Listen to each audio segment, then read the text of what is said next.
242 பயணிகளுடன் London கிளம்பிய ஏர் India விமானத்தில் நடந்த பேரதிர்ச்சி.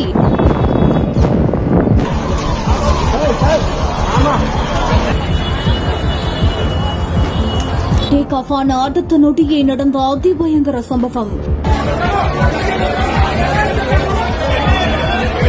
கரும்புகை சூழ ஒட்டுமொத்த சோகத்தில் மூழ்கிய குஜராத் மாநிலம் இந்தியாவையே உலுக்கி எடுத்த பயங்கர சம்பவம். அகமதாபாத்ல இருந்து லண்டனுக்கு பிற்பகல் 1:30 மணி அளவில் புறப்பட்ட ஏர் இந்தியா விமானம் டேக் ஆஃப் ஆன சில நிமிடங்களிலேயே கீழே விழுந்து தீப்பற்றி எரிந்திருக்குது. இதுல கிட்டத்தட்ட 242 பேர் பயணித்ததா மாநில காவல்துறை தகவல் தெரிவிச்சிருக்காங்க.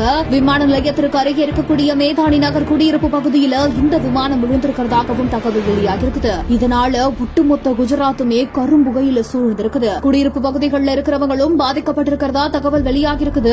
இந்த விமான விபத்து அங்க பேரதிர்ச்சியும் ஏற்படுத்திருக்குது. அகமதாபாத் விமான நிலையத்தில் விமான சேவைகள் நிறுத்தப்பட்டிருக்கிறதாகவும் தகவல் வெளியாகிருக்குது. தகவல் அறிந்த தீயணைப்பு படையினர் சம்பவ இடத்துக்கு விரைந்திருக்காங்களாமா. மீட்பு பணிகள் தொடங்கி இதுவரைக்குமே நடந்துட்டு வருது. காயமடைந்தவர்கள் மீட்கப்பட்டு அகமதாபாத் மருத்துவமனையில அவசரமா சேர்க்கப்பட்டு வராங்க.